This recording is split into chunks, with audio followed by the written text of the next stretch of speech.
Yes we are live now. Hello friends, this is Vishwas. Welcome to Oxford classes. Discuss करेंगे आज हम लोग अपने टॉपिक को लेकर के। जो आज का टॉपिक है लिंकिंग वर्ब। देखिए दोस्तों, हम लोग वर्ब का सेशन पढ़ रहे हैं, यानी कि इसका फर्स्ट और सेकंड सेशन हो चुका है, जिसमें हमने कई तरीके के वर्ब को डिफाइन किया है। तो आप लोग निश्चित तौर पर जा करके, और उम्मीद है कि आप लोग देख चुके भी होंगे, तो उन छात्रों से मेरा अनुरोध है जो अभी तक उस वीडियो को न देखे हों वो जा करके उसको देखें, तब इसके साथ इंटरलिंकिंग करके आए, तब यहाँ पर सेशन आपको बहुत ही इंटरेस्टेड होने वाला है। और दोस्तों, यहाँ पर मैं ऐसे ऐसी बातें बताने वाला हूँ, ऐसे ऐसे नियम और तरीके बताने वाला हूँ कि कभी नहीं भूलेगा। कि रीज़न ये है क्योंकि लिंकिंग, देखिए पढ़ाने का सबका अलग अलग तरीका होता है दोस्तों। कोई टीचर, कई कई टीचर होते हैं जो अपने मेथड पर कमांड भी करते हैं, और लेकिन उनका कमांड जो है वो थोड़ा सा बच्चों को उलझाऊ टाइप का हो जाता है ना। तो मैं किसी की बुराई नहीं करूँगा। और आइए सेशन को जल्दी से सब लोग शेयर कर दीजिए। आपसे यही मेरा अनुरोध है, जल्दी से जल्द सेशन शेयर कर दीजिए और लाइक करिए और सब्सक्राइब कर दीजिए जो इस चैनल पर नए हों। आइए स्टार्ट करते हैं दोस्तों। Linking verb. What is the linking verb? Linking verb है क्या? आपके मन में सवाल उठता है कि लिंकिंग वर्ब है क्या, इसका काम क्या है, ये क्या करती है, कैसे है। तो ये सारे जो सवाल आपके मन में उठ करके आते हैं, तो वही आपका किसके अंतर्गत जोड़ता है? Linking verb.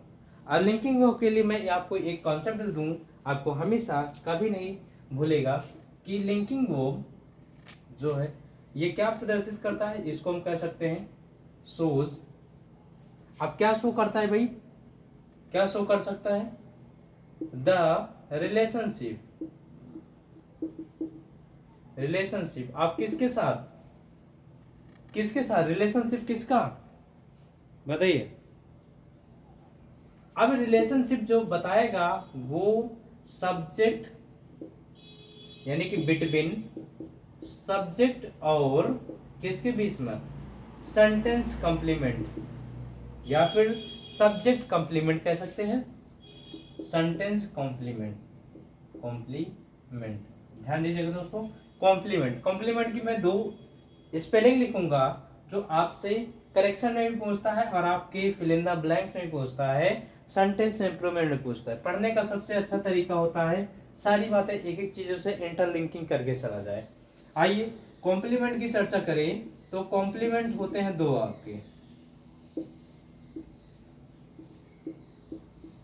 दोनों आपको डिफाइन करें, कमेंट बॉक्स में बताना है कि कॉम्प्लीमेंट COMPLIMENT, COMPLEMENT दो कॉम्प्लीमेंट होता है।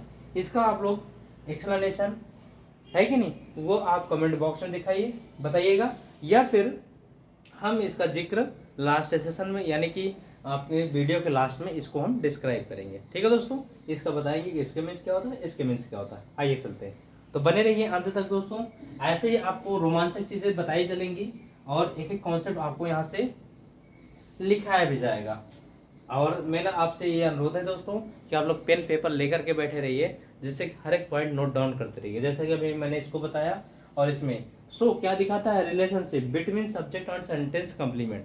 अब ये सब्जेक्ट और सेंटेंस कॉम्प्लीमेंट क्या है, जैसे एग्जाम्पल के रूप में आपको समझाने की कोशिश करूं। मैंने कह दिया दोस्तों कि I am a teacher, I am a teacher. जरा एक बात बताइए दोस्तों, देखिए हर एक बारीकियां लेके चलूंगा क्योंकि हम लोग लैंग्वेज सीख रहे हैं दोस्तों। लैंग्वेज सीखने का मतलब मेरा एक ही तरीका ये है कि आपकी बार आखिरी बार, है ना दोस्तों। लैंग्वेज सीखिए और उसके बाद चाहे जिस एग्जाम में बैठिए और सबको फाइट करिए। हमने कहा आई एम ए टीचर। देखिए दोस्तों, एम पर नजर डालते हैं और वर्ब की बात हो रही है, तो वर्ब क्या है यहाँ पर? एम। अब एम पर नजर डालें तो एम आपकी ऐसी वर्ब है, कैसी वर्ब है? टू बी वर्ब है। कौन सी वर्ब है भाई? इनको वी वर्ब के नाम से जाना जाता है। इनमें आपकी 5 क्रियाएं होती हैं, ये हमने ऑलरेडी बता रखा है, इज, एम, आर, वाज और वर। ये आपकी 5 क्रियाएं होती हैं जिसमें एम को यहाँ पर दिया गया। तो इनकी हमने 3 बातें प्रमुख बताई हैं, इनका यूज कहाँ पर किया जाता है। एक एक बातें नोट डाउन करिएगा, हर तरीके से आपको इनका यूज भी करना है और जानना भी है। इनको मैंने पहला पॉइंट ये बताया, इन आपकी टू बी वर्ब का जो पहला यूज हमने बताया था दोस्तों, वो ये बताया इनका प्रयोग हम वी वर्ब यानी कि इज, एम, आर, यानी मैं वी वर्ब लिख रहा हूँ, प्लस मेन वर्ब की फर्स्ट फॉर्म में आईएनजी, मेन वर्ब की फर्स्ट फॉर्म में आईएनजी, यानी इन वी वर्ब के साथ हम आईएनजी फॉर्म यूज करते हैं। पहला ये कंडीशन बनी। दूसरी कंडीशन ये बनती है कि हम वी वर्ब के साथ हम क्या लगाते हैं, मेन वर्ब की थर्ड फॉर्म, मेन वर्ब की third form, that is your continuous action and that is your passive action. ठीक है दोस्तों। तीसरी कंडीशन ये बनती है टू वी वर्ब के साथ, ये बनती है कि वी के साथ हम क्या लगाते हैं, बीइंग लगाते हैं, और इसके साथ मेन वर्ब की थर्ड फॉर्म लगाते हैं। बात समझ में गई दोस्तों। बी लगाते हैं, बी के साथ बीइंग लगाते हैं, मेन वर्ब की थर्ड फॉर्म लगाते हैं। ये हमने बताया ये passive action in continuous, passive action in continuous, यानी कंटिन्यूअस में आपका पैसिव एक्शन हो रहा है। तो इन तीन तरीके से हम इस वी वर्ब का प्रयोग करना सीखते हैं। एक एक बात ध्यान समझिएगा दोस्तों, तभी लिखिएगा। हाँ, लिखना तभी है दोस्तों जब तक आप सीख नहीं सकते। देखिए जितना अच्छा आप बोर्ड पर सीखेंगे उतना अच्छा आप लिख करके सभी नहीं सीख सकते। तो आप बोर्ड पर समझिए, जब आपकी काम की बातें आए तो आप नोट डाउन करिएगा। यहाँ ये बातें आपको समझ में आ गई। तो हम यहाँ कहना ये चाह रहे हैं दोस्तों कि यहाँ पर देख रहे हैं ये जो वी वर्ब है, वी वर्ब है, ये वी वर्ब है, इसमें हम इन पांचों क्रियाओं को रखते हैं। अब यहाँ पर यदि मैं एम को रख दूं तो एम के साथ हमको मेन वर्ब की आईएनजी फॉर्म चाहिए, एम के साथ या तो मेन वर्ब की थर्ड फॉर्म चाहिए, एम के साथ या तो बीइंग लगा करके मेन वर्ब की थर्ड फॉर्म चाहिए, ये कंडीशन। लेकिन यहाँ पर अब आप देख रहे हैं कि यहाँ पर देखिए एम के साथ तो किसी भी प्रमुख वर्ब को दिया ही नहीं गया, मेन वर्ब को दिया ही नहीं गया दोस्तों। अब दिमाग आपको ठनक गया होगा दोस्तों कि बात तो सही है, एम के साथ तो हमने किसी भी प्रकार की मेन वर्ब को दे ही नहीं रखा है। तो अब ऐसी वर्ब क्या कहलाती है दोस्तों, तो ऐसे ही क्रियाएं आपकी लिंकिंग वर्ब कहलाती हैं, जो आपको सब्जेक्ट और सब्जेक्ट कॉम्प्लीमेंट के साथ एक दूसरे को इंटरलिंकिंग का काम करती हैं, जोड़ने का काम करती हैं। अब यहाँ पर मैंने आपको शुरू में ही बताया था कॉम्प्लीमेंट। कॉम्प्लीमेंट में ये बताया था दोस्तों दो प्रकार के कॉम्प्लीमेंट होते हैं, जरा जिक्र कर रहा हूं समझिएगा। कॉम्प्लीमेंट आपके दो प्रकार के होते हैं।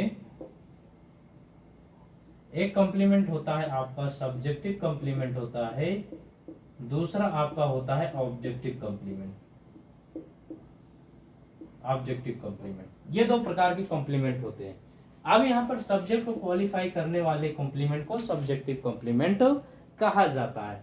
अब यहाँ पर जरा बताइए दोस्तों, ये जो टीचर है वो कौन है, वो आई है, और आई कौन है, टीचर है। इन दोनों को यानी कि सब्जेक्ट को और सब्जेक्ट कॉम्प्लीमेंट को जोड़ने का काम कौन कर रहा है, एम कर रहा है, that is your linking verb. Are you getting my point दोस्तों, समझ में आया, एक एक पॉइंट समझ में आया दोस्तों। वादा है आपसे कि आपको निराश नहीं करूंगा और एक एक पॉइंट अच्छे से बताऊंगा दोस्तों। ठीक है भाई, चलें, ये बातें आपको समझ में आ गई होंगी। आइए ले चलते हैं एक और एग्जांपल के पास, यहीं पर मैं लिख देता हूं, दे वर पुअर, दे वर पुअर। ठीक, यहीं पर लिख देता हूं, you are a student, you are a student. बताइए जरा भाई, तो यहां पर समझना होगा पुअर कौन, वे कौन, पुअर, यू कौन, स्टूडेंट, स्टूडेंट कौन, यू। ठीक है दोस्तों, बात समझ में, that is your linking verb. अब आपको शायद समझ में आ गया होगा लिंकिंग वर्ब है क्या भाई। ठीक, अब हम कह सकते हैं ये तो डेफिनेशन हो गई, या फिर हम इस तरीके से और डिफाइन कर सकते हैं। देखिए दोस्तों समझिएगा, या हम कह सकते हैं लिंकिंग वर्ब, या हम कह सकते हैं लिंकिंग वर्ब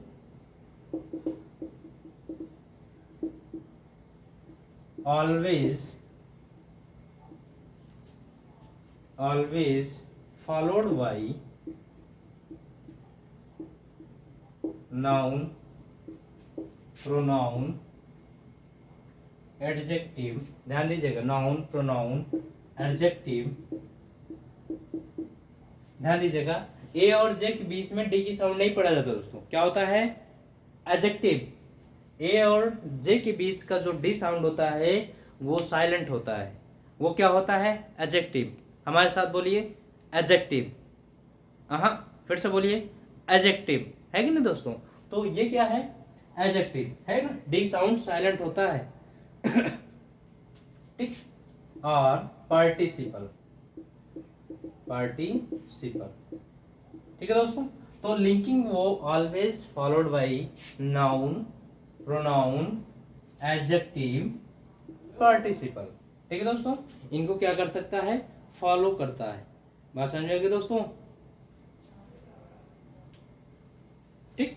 अब चलते हैं, हम आपको देखते हैं। देखिए, लुक कुछ आपकी वर्ब है जो हमेशा लिंकिंग वर्ब के रूप में प्रयोग की जाती हैं। ठीक है, लिंकिंग वर्ब के रूप में प्रयोग की जाती हैं। जैसे एक्शन वर्ब के रूप में लुक हो गया, सीम हो गया। ध्यान दीजिए, सीम, सीम मिस होता है प्रतीत होना। लुक, सीम, अपीयर, टेस्ट,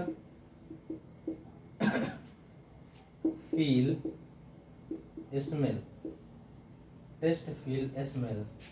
अब ये ऐसी वर्ब है जिनको हम can be used as linking verb, linking verb और एक्शन वर्ब, एक्शन वर्ब। ये क्या है? Look, seem, appear, taste, feel, smell can be used as linking verb और एक्शन वर्ब। इनको हम लिंकिंग वर्ब के रूप में भी प्रयोग करते हैं और एक्शन वर्ब के रूप में भी प्रयोग करते हैं।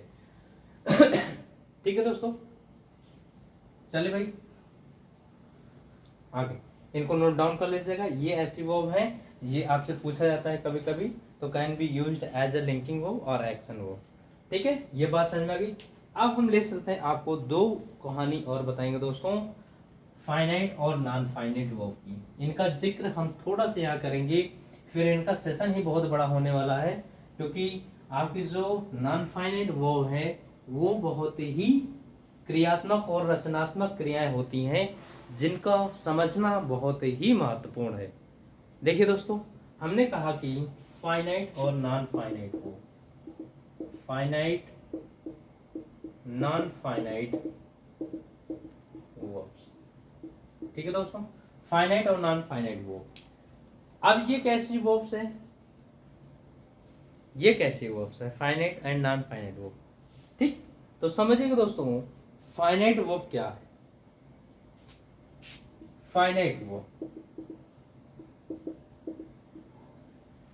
अब इसको हम लिख सकते हैं, that verbs always changes according to the subject, number और पर्सन। ध्यान समझिएगा, that verbs always changes according to subject, number और person is called finite verb. हमने कहा दोस्तों कि फाइनाइट वर्ब वह क्रिया होती है, ध्यान समझिएगा, जो सब्जेक्ट के, नंबर और पर्सन के अनुसार अपने आप को चेंज कर लेती है। That is your finite verb. जैसे एग्जाम्पल के रूप में समझे दोस्तों, एग्जाम्पल,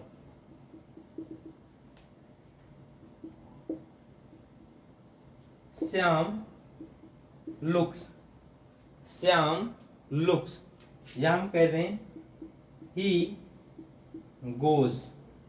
ठीक है, दो क्रिया मैंने लिखा। ठीक, अब चलते हैं, इसी को जरा चेंज करते हैं। अब हमने कह दिया दे लुक, या मैं कह दिया आई गो।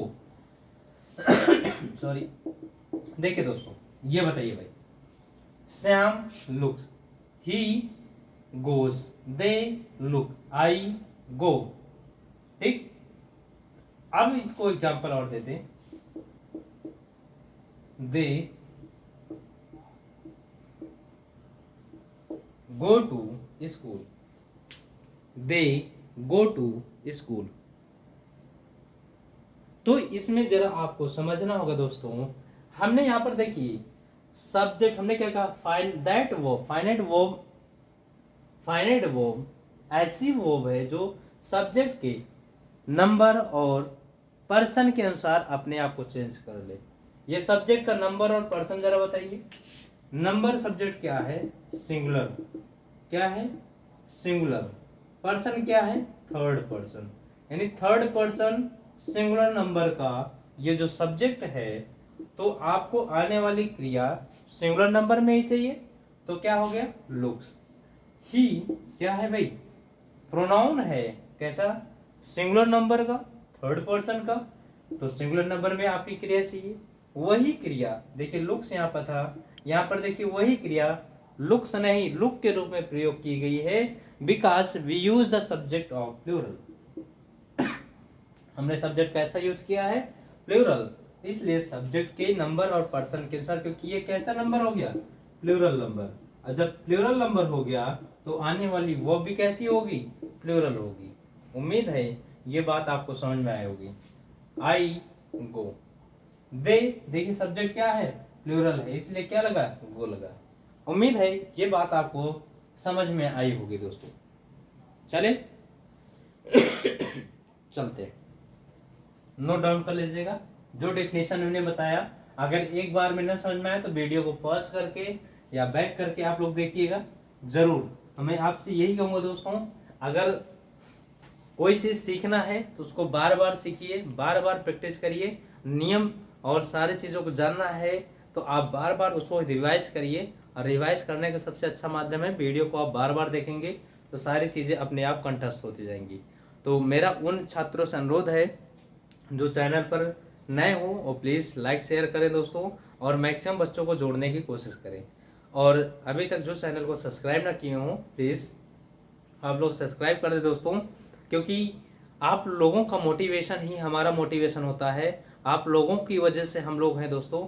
तो आप थोड़ा सा हमारी इतनी रिक्वेस्ट ज़रूर सुन लीजिए कि आप लोग इस चैनल को प्रोग्रेस करने यानी कि आगे बढ़ाने का जो है काम कर दे करेंगे तो हमको बहुत ही खुशी मिलेगी। मेहनत हम दुगनी लगन के साथ करेंगे दोस्तों। आइए चलते हैं, अब जिक्र करते हैं नॉन फाइनाइट वर्ब की। नॉन फाइनाइट वर्ब, अब ये क्या है, that verbs do not change according to the subject number और person. That verb do not change according to the subject number और person is called non finite verbs. ठीक है दोस्तों, हम यहाँ पर सब्जेक्ट के नंबर और पर्सन के अनुसार हम उस वर्ब को चेंज नहीं कर सकते। ये क्या कहलाती, नॉन फाइनाइट वर्ब। आइए जिक्र करते हैं, जैसे हम कहते हैं I am playing, I am playing, ठीक है दोस्तों। दे आर प्लेइंग, समझते चलिएगा भाई, आपको पहचानना है आपकी कौन सी वर्ब है। They have played, they have played. We have come here to see him, to see him। चलिए आइए देखिए भाई, इसी को एक और लिख देते हैं, he has played। जरा बताइए दोस्तों, अब ये कैसी वो हुई आपकी, फाइनाइट या नॉन फाइनाइट वर्ब, फाइनाइट या नॉन फाइनाइट वर्ब, बताइए।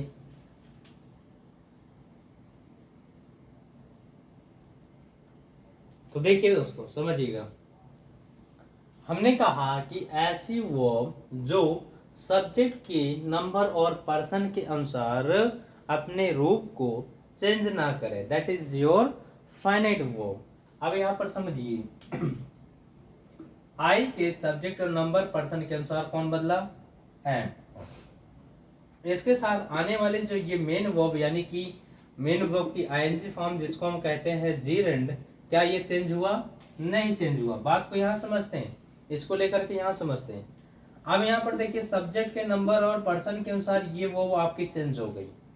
क्या ये वर्ब आपकी चेंज हुई? नहीं चेंज हुई, ये एज इट इज उतर आया, इसको हम कहते हैं gerund. Are you getting my point? चलिए बात को आगे बढ़ाते हैं दोस्तों। ये आपकी कैसी वर्ब हुई? ये सब्जेक्ट हुआ आपका, ये कैसी वर्ब हुई? फाइनाइट वर्ब, क्योंकि ये यदि सिंगुलर हो जाएगा, यहाँ एग्जांपल समझ लीजिए, ये यदि सिंगुलर हुआ यहाँ पर कैसी वर्ब हो गई? सिंगुलर वर्ब हो गई, और सिंगुलर वर्ब हो गई तो ये कैसी वर्ब है? फाइनाइट वर्ब है। और यहाँ पर ये सब्जेक्ट आपका प्लूरल है तो ये कैसी वर्ब है? नॉन फाइनाइट वर्ब है, नॉन फाइनाइट वर्ब है। ठीक, लेकिन यहाँ पर प्लेड क्या है आपका? प्लेड क्या है?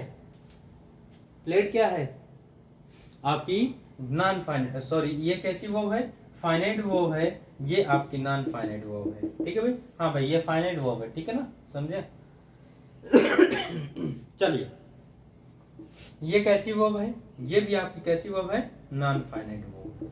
बात समझ में आ रहा है कुछ? क्योंकि ये सब्जेक्ट के नंबर पर्सन से इस पर कोई भी प्रभाव नहीं पड़ रहा है, इसको हम चेंज नहीं कर रहे। वी के अनुसार इसको हमने चेंज कर दिया, that is your finite verb. आइए बात को समझते हैं, ये क्या है?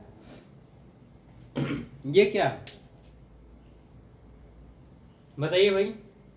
क्या ये सब्जेक्ट के नंबर पर्सन के अनुसार आती है? नहीं आती। तो ये कैसी वर्ब हुई? Non finite verb. ये वर्ब ये भी है टू सी, ये कैसी वर्ब है? Non finite verb. तो यदि आपसे कहा जाए कि जैसे मैं कह दूं यहाँ पर कोई सेंटेंस दे दिया गया है, तो इसमें आपसे पूछ लिया गया कि इसमें आपकी कौन सी फाइनाइट वर्ब है और कौन सी नॉन फाइनाइट वर्ब है, तो आप क्या जवाब देंगे दोस्तों? कि वैसी क्रियाएं जो सब्जेक्ट के नंबर और पर्सन के अनुसार अपने आप को चेंज कर ले, that is your finite verb. या कह सकता हूं फाइनाइट वर्ब की definition, that verbs always changes according to subject, number और person is called finite verb. That is your non finite verb, because non finite verb do not change according to the subject, number, person. ठीक है भाई, जिसको हम number पर subject के number person के अनुसार चेंज नहीं कर सकते, that is your non finite verb. Are you getting my point? दोस्तों यहाँ तक बात समझ में आ गई? कोई दिक्कत कोई परेशानी यहाँ तक नहीं होना चाहिए दोस्तों, एकदम बहुत ही अच्छे कॉन्सेप्ट आप लोगों को सिखाने की कोशिश कर रहा हूँ। आइए चलते हैं। अब मैंने ये क्यों कहा कि नॉन फाइनाइट वर्ब बहुत ही ब्रॉड है, बहुत ही जो है यहाँ से कॉन्सेप्चुअल कॉन्सेप्ट पूछे जाते हैं, उसके पीछे रीजन ये है दोस्तों। आइए समझते हैं एक एक करके। देखिए अब पार्टिसिपल और नॉन फाइनाइट वर्ब को तीन कैटेगरी में बांटा गया है। नॉन फाइनाइट वर्ब को तीन कैटेगरी में बांटा गया है। पहला देखते हैं दोस्तों, तीन कैटेगरी में। पहला ये है पार्टिसिपल, या पहला हम लिख देते हैं जीरंड। सॉरी दोस्तों, या ऐसे ही लिख लीजिए पार्टिसिपल। ठीक है भाई। दूसरा आपका जो होता है इन्फिनेटिव, ध्यान समझिएगा। तीसरा जो आपका आता है जीरंड। अब ये क्या चक्कर है भाई? नॉन फाइनाइट वर्ब कैसे पहचानेंगे? आपको या तो पार्टिसिपल के रूप में होगा, इन्फिनेटिव के रूप में होगा, या फिर जीरंड के रूप में होगा। ठीक है, हमने कहा कि जैसे आई एम प्लेइंग, तो ये कैसा रूप है? जेरेंडियल फॉर्म है, जेरेंड। ठीक है भाई, ये क्या है? जेरेंड है। अब इन्फिनेटिव,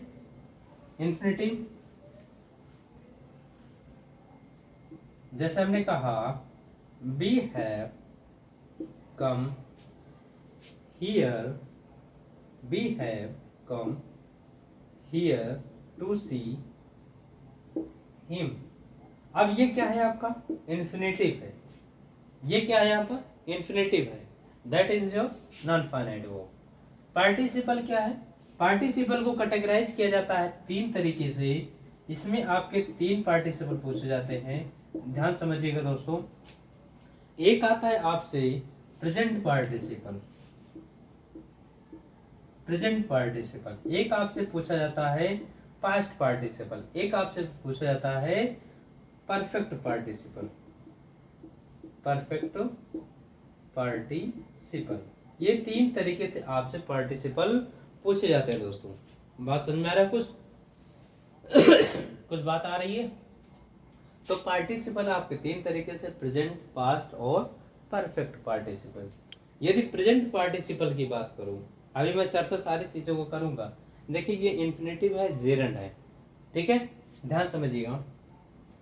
ये पार्टिसिपल जो है, पार्टिसिपल ये है, ये मेन वर्ब की फर्स्ट फॉर्म में आईएनजी लगाने से जो कि क्रिया का नया रूप बनने वाला जो रूप होता है वो पार्टिसिपल होता है। ये क्या होता है? पार्टिसिपल होता है, ठीक है दोस्तों। आइए पास्ट की बात करें। यहाँ पर मेन वर्ब की आईएनजी फॉर्म। पास्ट पार्टिसिपल क्या होता है? इसके साथ हमेशा मेन वर्ब की थर्ड फॉर्म प्रयोग की जाती है। क्या प्रयोग की जाती है? मेन वर्ब की थर्ड फॉर्म प्रयोग की जाती है। परफेक्ट पार्टिसिपल, परफेक्ट की बात आ जाए तो हम क्या लगाते हैं? हैविंग लगाते हैं, और हैविंग के साथ मेन वर्ब की थर्ड फॉर्म लगाते हैं, that is your perfect participle. इनका यूज देखेंगे दोस्तों, कैसे इनका यूज किया जाता है। अब आपके दिमाग में एक बात आती होगी कि यहाँ पर जीरंड ये पार्टिसिपल का भी काम कर रहा है, जो कि प्रेजेंट पार्टिसिपल के नाम से जाना जाता है। यहाँ पर ये जीरंड जो कि नॉन फाइनाइट वर्ब का पार्ट है, वहाँ जीरंड के रूप में काम कर रहा है। तो हम कैसे पहचाने ये पार्टिसिपल है या जीरंड है कि नहीं दोस्तों? कैसे पहचानेंगे कि ये पार्टिसिपल है या जीरंड है? आइए समझते हैं। ये बात समझ में आ गई। जीरंड क्या है? जीरंड है आपका मेन वर्ब की फर्स्ट फॉर्म में आईएनजी लगा दीजिए। इन्फिनेटिव क्या है? किसी भी वर्ब की फर्स्ट फॉर्म से पहले टू लगा दीजिए, दैट इज योर इन्फिनेटिव। तो जीरंड और पार्टिसिपल में अंतर समझ लीजिएगा। तो जीरंड को हम वर्ब के साथ प्रयोग करते हैं, वर्ब के लिए प्रयोग करते हैं, और पार्टिसिपल का प्रयोग हम एज अ एडजेक्टिव के रूप में करते हैं। किसके रूप में करते हैं? एडजेक्टिव के रूप में करते हैं, ठीक है। किसके रूप में?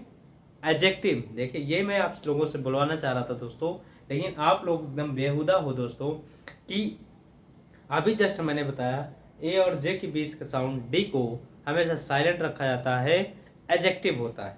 क्या होता है? एडजेक्टिव। हाँ फिर से बोलिए, एडजेक्टिव, ठीक।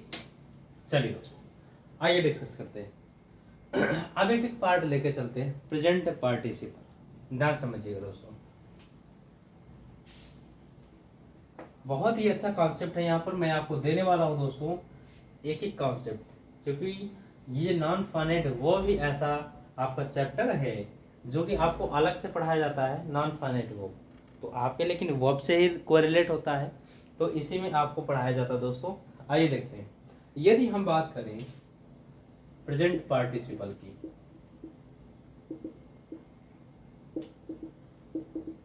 प्रेजेंट पार्टिसिपल, ठीक है, इसको हम यदि इसको कैटेगराइज करें तो प्रेजेंट पार्टिसिपल की बात करें तो हमने कहा कि ये जो है मेन वर्ब की फर्स्ट फॉर्म में क्या लगाने से बनता है? आईएनजी लगाने से बनता है। और जो मेन वर्ब की फर्स्ट फॉर्म में आईएनजी लगाने से बन रहा है, यदि हम इसको किस में मान लें?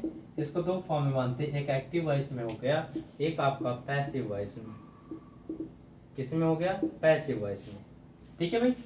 अब यदि मेन वर्ब की फर्स्ट फॉर्म में आईएनजी लगाने से जो आपका पार्टिसिपल बन रहा है वो कैसे बनेगा? यदि हम इस पर एक्शन लिखें तो क्या लिखें?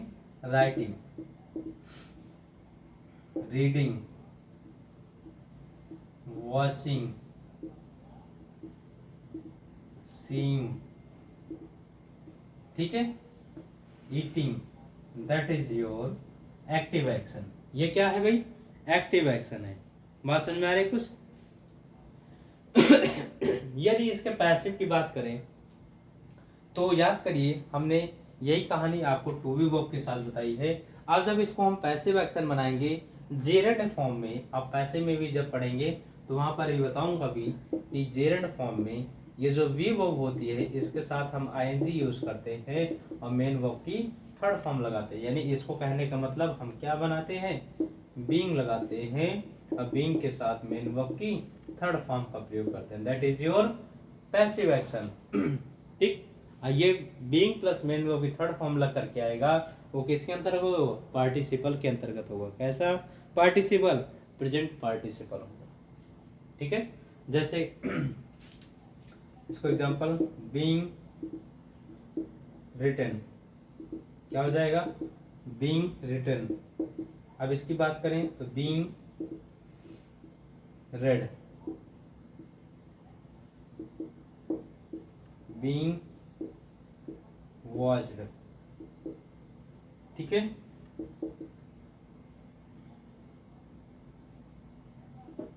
बीइंग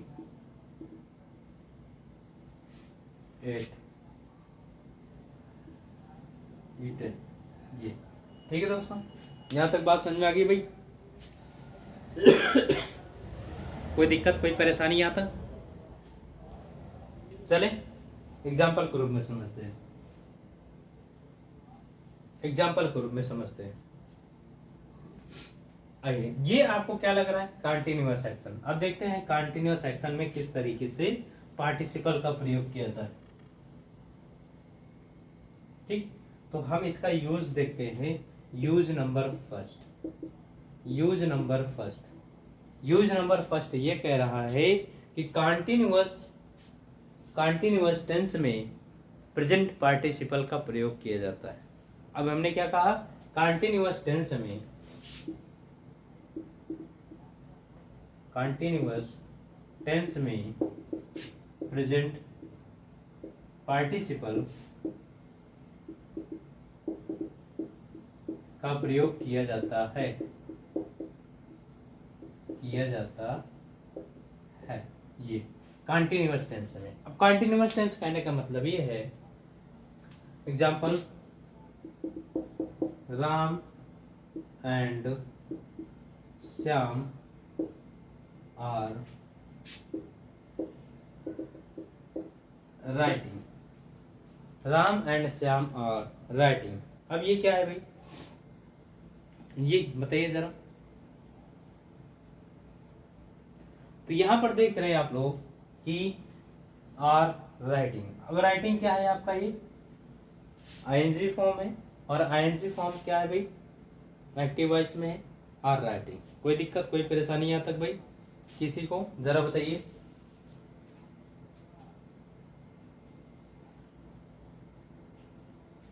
ठीक है, चले दूसरा एग्जांपल दे दें। चलिए, जैसे हम कहते हैं सोनी वॉज स्लीपिंग। तीसरा, they are going to school. ये क्या है आपका, पार्टिसिपल, पार्टिसिपल, पार्टिसिपल। कोई दिक्कत, कोई परेशानी यहां तक भाई? चले, कोई दिक्कत, कोई परेशानी नहीं होनी चाहिए भाई।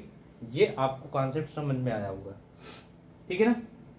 अब चलते हैं, ये तो आपने देख लिया, यहाँ कंटीन्यूअस टेंस से प्रेजेंट पार्टिसिपल का प्रयोग किया था, बात समझ में आ गई। दूसरा जो यूज हम बताने चल रहे हैं, यानी कि दूसरा यूज ये है कि हम पार्टिसिपल का यूज कहाँ करते हैं, एज एडजेक्टिव के रूप में करते हैं। किसके रूप में करते हैं, एडजेक्टिव के रूप में करते हैं। जैसे देखिए, दूसरा यूज यहीं से बदलता है दोस्तों। पहला यूज पार्टिसिपल का यूज कंटीन्यूअस टेंस में करते हैं, ठीक है। दूसरा यूज ये है कि प्रेजेंट पार्टिसिपल का प्रयोग हम एडजेक्टिव के रूप में करते हैं। हमने क्या कहा, पार्टिसिपल यानी कि प्रेजेंट पार्टिसिपल का प्रयोग, प्रेजेंट पार्टिसिपल का प्रयोग एडजेक्टिव के रूप में, और एडजेक्टिव के रूप में जब प्रयोग किया जाएगा तो वो हमेशा एडजेक्टिव किसकी विशेषता बताता है, एडजेक्टिव किसकी विशेषता बताता है, नाउन या प्रोनाउन की। और जब एडजेक्टिव नाउन या प्रोनाउन की विशेषता बताता है तो भाई नाउन प्रोनाउन को क्वालिफाई करेगा। जैसे हम कहते हैं सॉरी,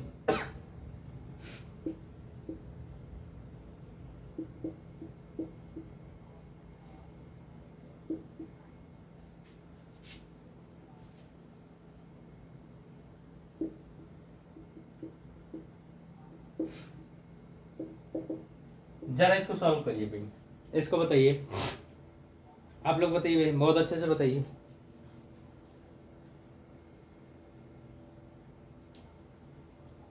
बताइए जरा, एक और एग्जांपल दे देते हैं।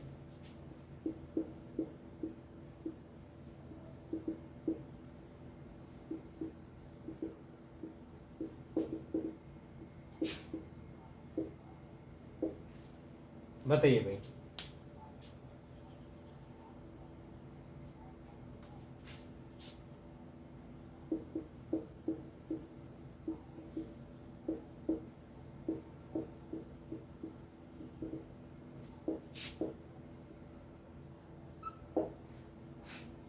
तीन एग्जांपल दिए, आप इनको करिए जरा।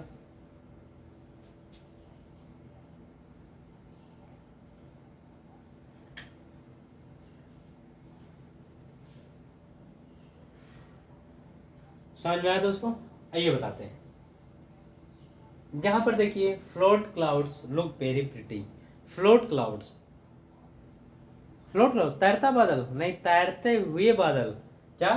तैरता बादल नहीं दोस्तों, तैरते हुए बादल। यहाँ पर फ्लोट क्लाउड नहीं, cloud that is your noun. और नाउन क्वालिफाइंग करने वाला क्या होता है? एडजेक्टिव। और एडजेक्टिव बना किससे है? ये देखिए, फ्लोट मीन्स क्या होता है? तैरना होता है। क्या होता है? तैरना। That is your verb. क्या है ये? वर्ब। और वर्ब जब आपका एडजेक्टिव के रूप में काम करता है तो हम पार्टिसिपल के रूप में प्रयोग करते हैं। और पार्टिसिपल में भी किसका? प्रेजेंट पार्टिसिपल के रूप में। किसका? प्रेजेंट पार्टिसिपल के रूप में प्रयोग करते हैं। जरा देखिए क्या करेंगे भाई, फ्लोटिंग क्लाउड्स। क्या करेंगे? Floating clouds. यहाँ पे फ्लोट नहीं, floating clouds look very pretty, यानी कि तैरते हुए बादल बहुत ही अच्छे दिखते हैं। He wrote an interesting story. यहाँ पर इंटरेस्ट कर सकता है, तो इंटरेस्ट स्टोरी नहीं, interesting story that is your noun. Noun quality. Interest means क्या होता है? रुचि। That is your verb. और वर्ब को हम जब एडजेक्टिव के रूप में प्रयोग करते हैं तो हम उसको पार्टिसिपल के रूप में बनाते हैं। और पार्टिसिपल में आपको तीन तरीके के, प्रेजेंट, पास्ट और परफेक्ट पार्टिसिपल। क्या आ जाएगा? Interesting story. इसी तरीके से ही प्लग द ब्लूमिंग फ्लावर्स। ठीक है भाई, बात समझ में आ गई ना? ये कैसे यूज किया गया इसका, बोलिए दोस्तों। कोई दिक्कत, कोई परेशानी यहाँ तक?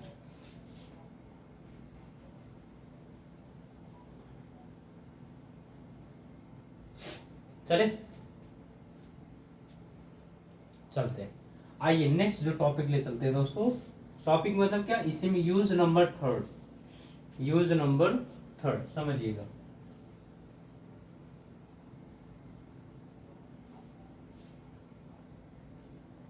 ठीक, यूज नंबर थर्ड।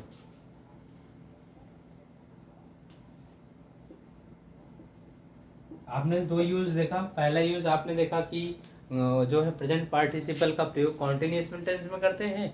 दूसरा आपने देखा कि प्रेजेंट पार्टिसिपल का प्रयोग हम जो एज एडजेक्टिव के रूप में करते हैं। और तीसरा हम कर रहे हैं वर्ब ऑफ सेंसेशन।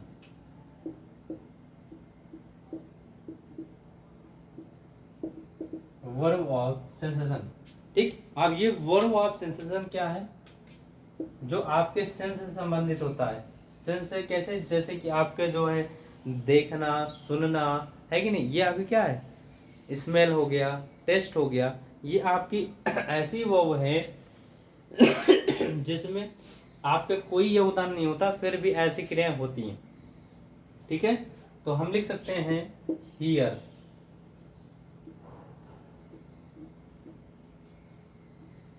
क्या लिख सकते हैं? हियर। इसको लिख सकते हैं सी। और क्या लिख सकते हैं? फील। और क्या लिख सकते हैं? Smell, taste, test.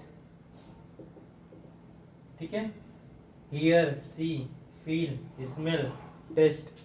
अब इसी में आपको जोड़ दें फाइंड वॉच, इसको कैसी वर्ब है आपकी, verb of sensation, verb of sensation. ये सेंसेशन काम करती है, ज्ञानेंद्रियां से काम करती हैं, ठीक है भाई। सेंसेशन मतलब कि जब आप अनुभूत करते हैं किसी चीज को, ठीक है। चले आगे चलते हैं, ठीक। तो इनके बाद जो है,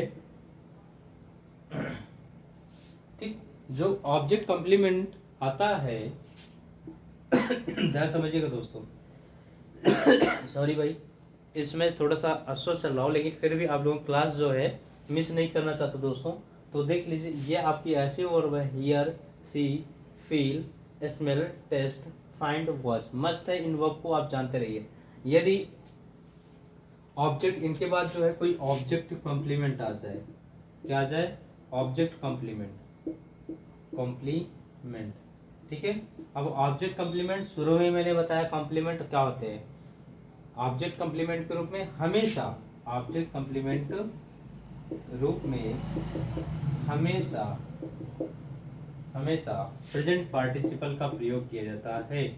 प्रेजेंट पार्टिसिपल का प्रयोग किया जाता है, प्रयोग किया जाता है। ये क्या कह रहे हैं सर जी, जरा ध्यान समझिएगा।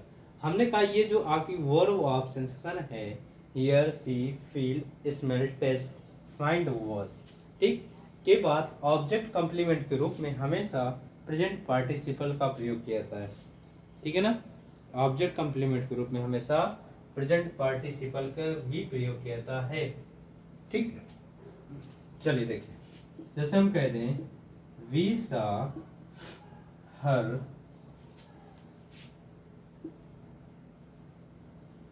Carry a box,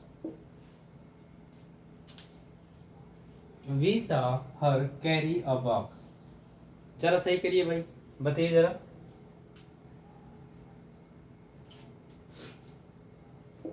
we filled the house sick, we filled the house sick।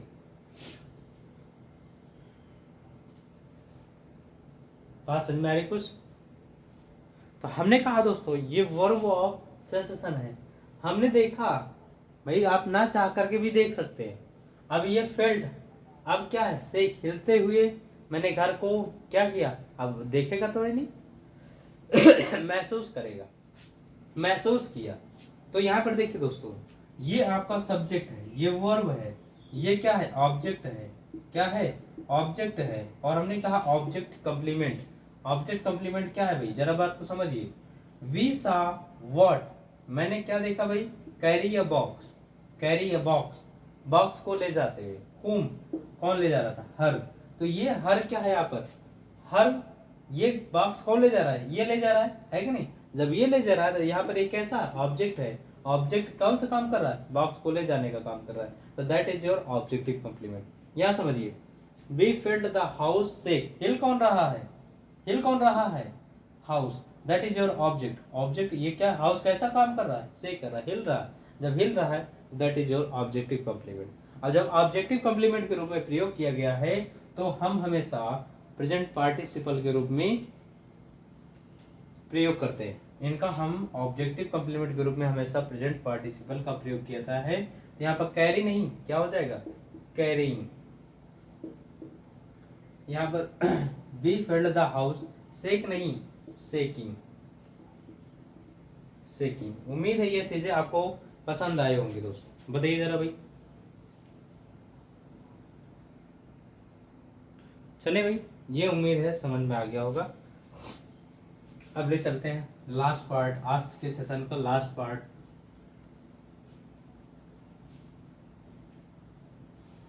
इसी में देखिए दोस्तों, जैसे कि एक ही साथ दो दो घटनाएं घटे। जैसे पहले आप, मैंने कह दिया आपसे पूछा जाता है take off his shoes, he enter the temple.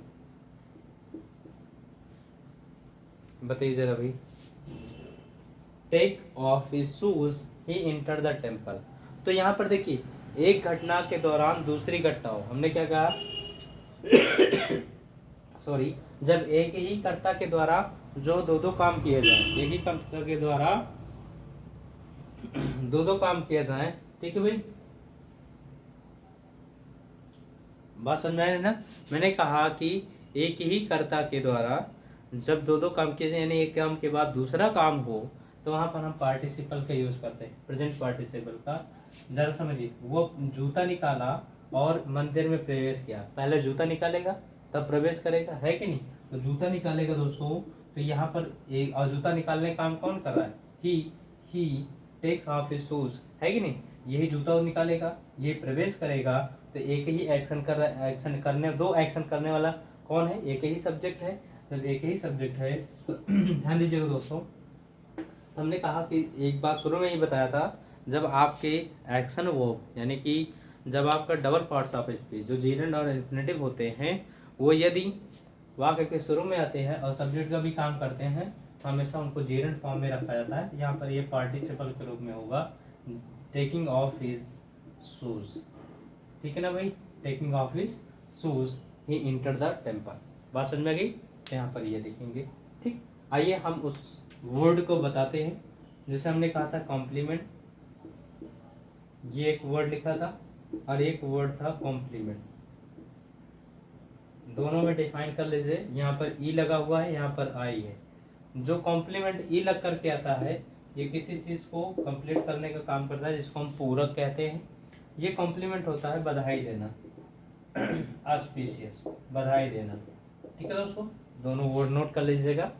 तो सेशन कैसा लगा, अभी इसमें बहुत सारी बातें हैं। हम लोग प्रेजेंट पार्टिसिपल सीख रहे हैं, कल के पास्ट पार्टिसिपल, फिर परफेक्ट पार्टिसिपल, उसके बाद से सारी बातें होंगी दोस्तों। तो जल्दी से शेयर लाइक कर दीजिए दोस्तों। मिलते हैं नेक्स्ट वीडियो में, तब तक के लिए thanks for watching, thank you.